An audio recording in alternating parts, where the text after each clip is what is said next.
ಬೆಂಗಳೂರು ಬುಲ್ಸ್ಗೆ ಒಬ್ಬ monster entry ಮಗ. ಈ ಒಂದು ಸೀಸನ್ ನಮ್ಮ ಬೆಂಗಳೂರು ಬುಲ್ಸ್ ಸ್ಟ್ರಾಂಗ್ ಇರೋ ಡಿಪಾರ್ಟ್ಮೆಂಟ್ ಅಂತಾನೆ ಡಿಫೆಂಡಿಂಗು. ಈ ಒಂದು ಡಿಫೆಂಡಿಂಗ್ಗೆ ಮತ್ತೆ ಒಬ್ಬ ಎಕ್ಸ್ಪೀರಿಯನ್ಸ್ ಇರೋ ಪ್ಲೇಯರು PK ಕರ್ಕೊಬಂದು ಇವನು ಅಲ್ಲಿಗೆ ಸೇರಿಸ್ತಾರೆ ಅಂತ ಹೇಳಿದ್ರೆ BC ರಮೇಶ್ ಅವ್ರದ್ದು ಏನೋ ನೆಕ್ಸ್ಟ್ ಲೆವೆಲ್ ಥಿಂಕಿಂಗ್ ಇದೆ.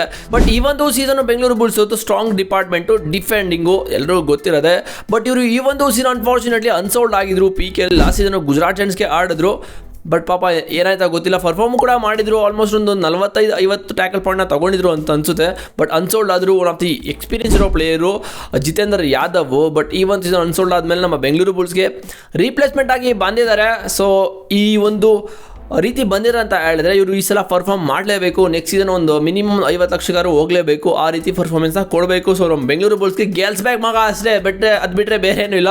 ಸೊ ಎರಡನೇ ಅಪ್ಡೇಟು, ಬೆಂಗಳೂರು ಬುಲ್ಸ್ ಎಲ್ಲ ಬಾಯ್ಸ್ ಎಲ್ಲ ಸೇರಿಕೊಂಡು ಒಳ್ಳೆ ಪ್ರಾಕ್ಟೀಸ್ ಮ್ಯಾಚ್ ನಡೆಸ್ತಾ ಇದ್ದಾರೆ ಅಂತ ಹೇಳ್ತೇನೆ, ಆಡ್ತಾ ಇದ್ದಾರೆ. ಸೊ ಸಕ್ಕತ್ತಾಗಿದೆ. ಎಲ್ಲರೂ ಕೂಡ ಒಳ್ಳೆ ಪರ್ಫಾರ್ಮೆನ್ಸ್ ತೋರಿಸ್ತಾ ಇದ್ದಾರೆ ಪ್ರಾಕ್ಟೀಸ್ ಮ್ಯಾಚಲ್ಲಿ. 2 ಟೀಮ್ ಮಾಡಿದ್ದಾರೆ, A ಮತ್ತು B ಅಂತ. ಒಂದು ಟೀಮ್ಗೆ ಆಕಾಶ್ ಇಂಡೆ ಕ್ಯಾಪ್ಟನ್ನು ಮತ್ತು ಇನ್ನೊಂದು ಟೀಮ್ಗೆ ಯೋಗೇಶ್ ದಯಾ ಕ್ಯಾಪ್ಟನ್ನು. ಇಬ್ಬರು ಕೂಡ ಸಕ್ಕತ್ತಾಗಿ ಪರ್ಫಾರ್ಮ್ ಮಾಡ್ತಾ ಇದ್ದಾರೆ. ಎಲ್ಲ ವಿಡಿಯೋ ಅಂತೂ ಸಕ್ಕತ್ತಾಗಿದೆ. ಆದರೆ ಇನ್ನೊಬ್ಬ ಪ್ಲೇಯರ್ ಬಗ್ಗೆ ಮಾತಾಡಲೇಬೇಕು, ಗಣೇಶ್ B ಅಂತ. ಇವರು ನಮ್ಮ ಕರ್ನಾಟಕ ಪ್ಲೇಯರು. ಈ ಒಂದು ಸೀಸನ್ನು ಪ್ರಾಬಬಲ್ 7ನಲ್ಲಿ ಇವ್ರ ಹೆಸರಂತೂ ಬರ್ತಾನೆ ಇಲ್ಲ, ಯಾರು ಕೂಡ ಇವ್ರ ಹೆಸರು ಹೇಳ್ತಾರೆ. ನನ್ನ ಪ್ರಕಾರ PK 2025 ಚಾನ್ಸ್ ಕೊಡ್ತಾರೆ ಅಂತ ಅನ್ನಿಸ್ತಾ ಇದೆ. ಬಿಕಾಸ್ ಇವರು ಸಖತ್ತಾಗಿ ರೇಡ್ ಮಾಡ್ತಾ ಇದ್ದಾರೆ. ಕರ್ನಾಟಕ ಎಕ್ಸ್ಪ್ರೆಸ್ ಅಂತಲೇ ಹೇಳ್ಬೋದು. ಇವರು ಬಿಜಾಪುರ್ ಎಕ್ಸ್ಪ್ರೆಸ್ ಅಂತ ಇವ್ರನ್ನ ನೇಮ್ ಇದೆ ಆ್ಯಕ್ಚುಲಿ. ಸೊ ಅಲ್ಟಿಮೇಟ್ ಆಗಿ ಸಖತ್ತಾಗಿ ಪರ್ಫಾರ್ಮ್ ಮಾಡ್ತಾ ಇದ್ದಾರೆ. ಮತ್ತು ಪಂಕಜ್ ಠಾಕೂರ್ ಅವರು ಕೂಡ ಚೆನ್ನಾಗಿ ರೈಡ್ನೆಲ್ಲ ಮಾಡ್ತಾ ಇದ್ದಾರೆ. ಆಕಾಶ್ ಇಂಡಿಯಾ ಕೂಡ ಸಖತ್ತಾಗಿ ರೈಡ್ ಮಾಡ್ತಾ ಇದ್ದಾರೆ. ಸೊ ನೋಡೋದ ಏನಾಗುತ್ತೆ ಅಂತ. ಮತ್ತು ನಿನ್ನೆನೋ ಮೊನ್ನೆನೋ ಇನ್ಸ್ಟಾಗ್ರಾಮಲ್ಲಿ ಲೈವ್ ಬಂದಿದ್ರು ಮಗ ಆಕಾಶ್ ಇಂಡಿಯಾ ಅವರು ಮತ್ತು ಇನ್ನೊಬ್ಬ ಪ್ಲೇಯರ್ ಬಂದಿದ್ದರು. ಬಟ್ ಈ ಒಂದು ಲೈವಲ್ಲಿ ಆಕಾಶ್ ಇಂಡಿಯಾ ಹೇಳ್ಕೊಂಡಿದ್ದಾರೆ ಈ ಸಲ ಕಪ್ ನಮ್ಮದೇ ಅಂತ.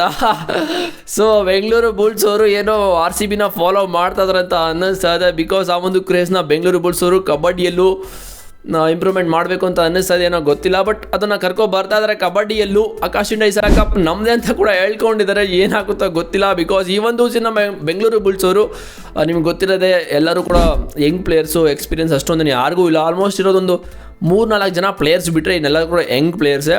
ಸೊ BC ರಮೇಶ್ ಅವ್ರದ್ದು ಮಾಸ್ಟರ್ ಪ್ಲಾನ್ ಆಲ್ರೆಡಿ ನಾನು ಎಕ್ಸ್ಪ್ಲೇನ್ ಮಾಡಿದ್ದೀನಿ. ಬಿಕಾಸ್ ಯಂಗ್ ಪ್ಲೇಯರ್ಸ್ ಎಲ್ಲ ತರ್ಕೊಂಡು ಅವ್ರ ಕಡೆಯಿಂದ ಪರ್ಫಾರ್ಮೆನ್ಸ್ನ ಮಾಡಿ ಈ ಒಂದು ಸೀಸನ್ ಕಪ್ ಗೆಲ್ಲಬೇಕು ಅಂತ ಅವ್ರದ್ದೊಂದು ಏನೋ ಆಸಕ್ತಿ, ಏನೋ ಗೊತ್ತಿಲ್ಲ. ಬಟ್ ಅವ್ರು ಆಲ್ಮೋಸ್ಟ್ ಹೇಳ್ಕೊಂಡಿರೋದು ಬಿಕಾಸ್ ಅವ್ರು ಯಂಗ್ಸ್ಟರ್ ಆಗಿದ್ದಾಗಲೇ ಅವ್ರ ಪರ್ಫಾರ್ಮೆನ್ಸ್ ಬರೋದು ಅವ್ರ ಕಡೆಯಿಂದ, ಮತ್ತು ಒಳ್ಳೆ ಎನರ್ಜಿ ಇರುತ್ತೆ ಅಂತ ಹೇಳ್ಬಿಟ್ಟು ತಗೊಂಡಿದ್ದಾರೆ ಮಗ. ಸೊ ಗೊತ್ತಿಲ್ಲ ಏನಾಗುತ್ತೆ ಅಂತ. ನಾನು ಆಲ್ರೆಡಿ ಕಂಪ್ಯಾರಿಸನ್ ವೀಡಿಯೋ ಸ್ಟಾರ್ಟ್ ಮಾಡಿ ಒಂದು 5 ವೀಡಿಯೋ ಅಪ್ಲೋಡ್ ಮಾಡಿದ್ದೀನಿ ಗುರು. ಲಾಸ್ಟ್ ವೀಡಿಯೋದಲ್ಲಿ ಕೂಡ ಅಪ್ಲೋಡ್ ಮಾಡಿದೆ. ಬಟ್ ಅದಕ್ಕೆ ಅಷ್ಟೊಂದೇನೋ ವ್ಯೂಸ್ ಬಂದಿಲ್ಲ. ಏನಕ್ಕೆ ಅಂತ ನನಗಂತೂ ಗೊತ್ತಿಲ್ಲ. ನೀವಂತೂ ಬ್ರೋ ಇದೇ ವಿಡಿಯೋ ಬೇಕು ಅಂತ ಹೇಳಿದ್ರಿ, ಅದಕ್ಕೋಸ್ಕರ ಅದೇ ಮಾಡಿದೆ. ಬಟ್ ನೋಡಿದ್ರೆ ಯಾರು ನೋಡ್ತಾನೆ ಇಲ್ಲ ಮಗ. ಏನಾಯ್ತೋ ಗೊತ್ತಿಲ್ಲ. ಹೋಗಿ ಆ ವಿಡಿಯೋ ನೋಡ್ಕೊಬನ್ನಿ. ಆಲ್ರೆಡಿ ಕಂಪ್ಯಾರಿಸನ್ ವೀಡಿಯೋ 5 ಮಾಡಿದ್ದೀನಿ ಮಗ. ಬಟ್ ಬೆಂಗಳೂರು ಬುಲ್ಸ್ ಅದರಲ್ಲಿ ನೋಡ್ಕೊಬನ್ನಿ, ಆಮೇಲೆ ಮಾತಾಡೋದ ಏನಾಗುತ್ತೆ ಅಂತ.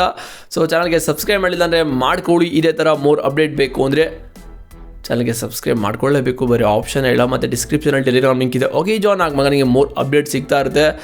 ಬಟ್ ನನ್ನ ಕಡೆಯಿಂದ ಒಂದು ಸಜೆಷನ್ ಕೊಡ್ತಾ ಇದ್ದೀನಿ ಮಗ. ನನ್ನ ಚಾನಲ್ ಸಬ್ಸ್ಕ್ರೈಬ್ ಬಟನ್ನು, ಲೈಕ್ ಬಟನ್ನು ಮತ್ತು ಟೆಲಿಗ್ರಾಮ್ದು ಲಿಂಕು ಎಲ್ಲನೂ ಹೊಡೆದು ಕೆಚ್ಚಾಕಿ ಅಂತ ಹೇಳ್ತೀನಿ. ಹಾಗೆ ನೆಕ್ಸ್ಟ್ ವೀಡಿಯೋ ಸಿಗ್ತೀನಿ. See you boys.